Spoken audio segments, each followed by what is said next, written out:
Hello everyone, সকলোকে এটা নতুন ভিডিওলৈ ওয়েলকাম জনাইছো।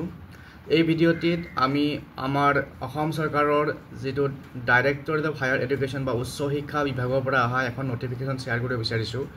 আৰু এই নোটিফিকেশনখনত আছে আমাৰ যি ইন্টিগ্ৰেটেড টিচাৰ এডুকেশ্যন প্ৰগ্ৰাম বা শৰ্টত ITEP এই টিচাৰ এডুকেশ্যন প্ৰগ্ৰাম এই প্ৰগ্ৰামটোৰ কাৰণে যি এডমিশন প্ৰসেস আৰু এডমিশন টাইমলাইন সেইখিনি চৰকাৰে ঘোষণা কৰিছে আৰু সেইখিনি আজিৰ এই ভিডিওটিত শেয়াৰ কৰিব বিচাৰিছো যাতে সকলো ষ্টুডেন্টছে গম পায় বা আমাৰ যিবিলাক ষ্টুডেন্টছে বা যিবিলাক ছাত্ৰ ছাত্ৰীয়ে ইন্টিগ্ৰেটেড টিচাৰ এডুকেশ্যন প্ৰগ্ৰামটো কৰিব বিচাৰে তেওঁলোকে যাতে এই ইনফৰমেশনখিনি পায় তাৰ কাৰণে ভিডিওটো প্ৰস্তুত কৰিছো ভিডিওটো শেয়াৰ কৰি দিব যাতে আমাৰ ষ্টুডেন্টবিলাকে গম পায় আৰু যদি চেনেলটো নতুনকৈ আহিছে সাবস্ক্ৰাইব কৰি ল'ব তো ইয়াত দেখিছে নোটিছখন আহিছে ইয়াৰ পৰা আমাৰ directorate of higher education Kahilipara গুৱাহাটীৰ পৰা তো ইয়াতে আমাৰ যে টাইমলাইন দিয়া আছে ITEP এডমিশন টাইমলাইন আৰু ইয়াৰ প্ৰথমতে আছে 12 to 16 জুলাই 12 পৰা 16 জুলাই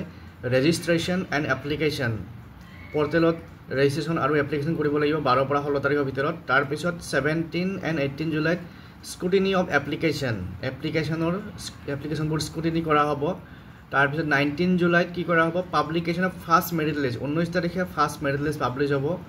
তাৰ পিছত 21st and 22nd July admission under first merit list যিখন ফাৰ্ষ্ট মেৰিট লিষ্ট পাবলিছ হ'ব তাৰে পৰা 21 আৰু 22 জুলাইত এডমিশন কৰা হ'ব next 23rd July publication of second merit লিষ্টখন পাবলিছ কৰা হ'ব 23 জুলাইত তাৰ পিছত 24 25 July admission under second merit লিষ্ট 24 আৰু 25 জুলাইত সেকেন্ড মেৰিট লিষ্টৰ আন্ডাৰত এডমিশন কৰা হ'ব আৰু 26 আৰু 28 July spot admission as required যদি সিট ভেকেন্ট থাকি যায় তেতিয়াহলে 26 আৰু 28 জুলাইত স্পট এডমিশন কৰা হ'ব আৰু 1 আগষ্ট 2025 ইয়াতে একাডেমিক সেশন স্টাৰ্ট হ'ব অহা আগষ্ট মাহৰ 1 তাৰিখৰ পৰা গতিকে এই যিখন নোটিফিকেশন এইখন আইছে আৰু যিসকলে ইন্টাৰেস্টেড বা যিসকলে আমাৰ এই ইন্টিগ্ৰেটেড টিচাৰ এডুকেশ্যন প্ৰগ্ৰামটোত এনৰোলমেন্ট কৰিব বিচাৰে বা টিচিং লাইনত যাব বিচাৰে তেওঁলোকে এই টাইমলাইনখিনি মানি চলি পেলাই ইমিডিয়েটলি ব্যৱস্থা ল'ব লাগিব আৰু এটা পৰ্টেল দিয়া আছে ইয়াতে আসাম admitapsomr.ac.in এই পৰ্টেলটোত গৈ পেলাই আপোনালোকে এডমিশনৰ কামবিলাক কৰিব লাগিব বা এই ইন্টিগ্ৰেটেড টিচাৰ এডুকেশ্যন প্ৰগ্ৰামৰ কাৰণে যিখিনি এডমিশন প্ৰসেস সেইখিনি কমপ্লিট কৰিব লাগিব আৰু পৰ্টেলটো হৈছে এই পৰ্টেলটো আপোনালোকে গম পাব যেতিয়া লগইন কৰিব বা যেতিয়া গুগলত সাৰ্চ কৰিব এনেকৈ পৰ্টেলটো খোল খাব তো ইয়াতে দেখিছেনে নিউ ৰেজিষ্ট্ৰেচন ইয়াতে গোটেই ডিটেইলছবিলাক আছে এইটো হৈছে নিউ ৰেজিষ্ট্ৰেচনৰ লিংক তাৰ পিছত এনেকৈ ষ্টেপ বাই ষ্টেপ গৈ পেলাই